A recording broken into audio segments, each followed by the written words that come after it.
السلام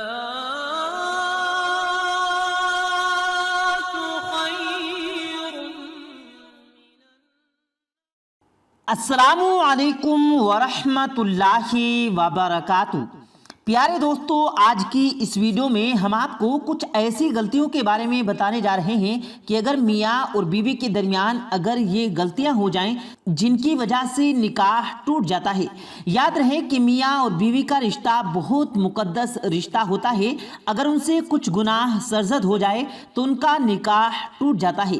ہر شادی شدہ مرد اور عورت کے گناہوں سے اجتناب کرنا چاہیے، اس لیے یہ ویڈیو بہت ہی زیادہ خاص ہے۔ آپ اسے آخر تک ضرور دیکھیں گا اور اپنے دوستوں میں ضرور شیئر کیجیے گا۔ پیارے دوستو، یاد رہے کہ کلمہ پڑھنے کے ساتھ ہی انسان اسلامی شریعت میں داخل ہو جاتا ہے، اور اس کے لیے یہ ضروری ہو جاتا ہے کہ وہ اپنی زندگی اسلامی شریعت کے مطابق گزارے۔ اسلامی شریعت نے ہمیں جن کاموں کو کرنے کا حکم دیا ہے انہیں پابندی سے کریں، اور جن کاموں سے منع کیا ہے ہمیں ان کاموں سے باز رہنا چاہیے، کیونکہ اللہ تعالیٰ نے اپنے بندوں کے لیے کچھ حدود مقرر کیے ہیں، کچھ دائرے مقرر کیے ہیں، اور انہی دائروں میں رہ کر ہمیں اپنی زندگی گزارنی چاہیے۔ پیارے دوستو، قرآنی تعلیمات انسان کو یہ درس دیتی ہے کہ انسان نے کیسے زندگی بسر کرنی ہے، کس رشتے کو کیسے نبھانا ہے۔ قرآن نے ہر رشتے کے لیے علیحدہ علیحدہ حدود مقرر کر دیے ہیں، اور ان کی حدود بھی بتا دی ہیں۔ رشتوں میں بہت احتیاط کی ضرورت ہوتی ہے۔ اگر رشتے میں ذرا بھی بے احتیاطی کی جائے تو میاں بیوی کا رشتہ عرض خود بخود ٹوٹ جاتا ہے، انہی میاں بیوی کا نکاح ٹوٹ جاتا ہے۔ اور یاد رہے کہ ان میں جو پہلی بات ہے وہ ہے مذہب کے حوالے سے۔ اگر میاں بیوی میں سے ایک اسلام کو چھوڑ کر نعوذ باللہ کوئی اور مذہب اختیار کر لے تو ان کا نکاح ٹوٹ جاتا ہے اور میاں بیوی کا رشتہ ختم ہو جاتا ہے، اور اس کے بعد اگر وہ ایک دوسرے کے ساتھ رہیں گے تو وہ حرام ہوگا۔ خواتین و حضرات، جیسا کہ پہلے بھی ذکر کیا گیا کہ اللہ تعالیٰ نے انسان کے لیے رشتوں کے حدود قائم کیے ہیں، اور یاد رہے ان رشتوں میں بڑی نزاکتیں ہیں جن کو سمجھنے کی ضرورت ہے۔ تو چلیے آپ کو رشتوں کی کچھ ایسی حدود بتاتے ہیں جن میں خاص طور پر شادی کے بعد احتیاطی کی ضرورت ہوتی ہے۔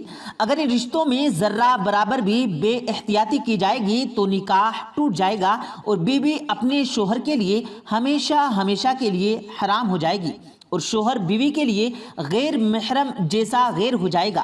سب سے پہلے بات کرتے ہیں ماں بیٹے اور باپ بیٹی کی۔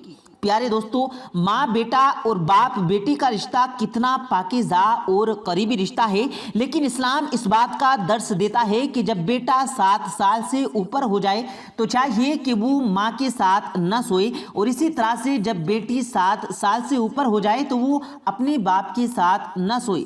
یہ شرعی حکم ہے، اس کی پاسداری بہت ضروری ہے۔ شریعت نے یہ احکام اس لیے نافذ کیے ہیں کہ اگر ان احکامات کی پاسداری رکھی گئی تو ان کا نتیجہ بڑا خطرناک ہو سکتا ہے۔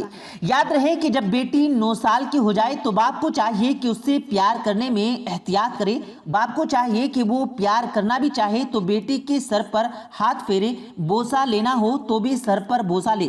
اسی طرح سے باپ کو چاہیے کہ اپنے جسم کو بیٹی کے جسم سے دور رکھے، کیونکہ اگر خدا نہ خواستہ اگر احتیاط نہ رکھی گئی اور کہیں باپ نے بیٹی کو ایسے پیار کر لیا کہ باپ شہوت یا بیٹی کی شہوت ابھر گئی تو ایسی صورت میں اپنی بیوی یعنی اس کی بیٹی ماں ہمیشہ کے لیے حرام ہو جائے گی اور نکاح ٹوٹ جائے گا۔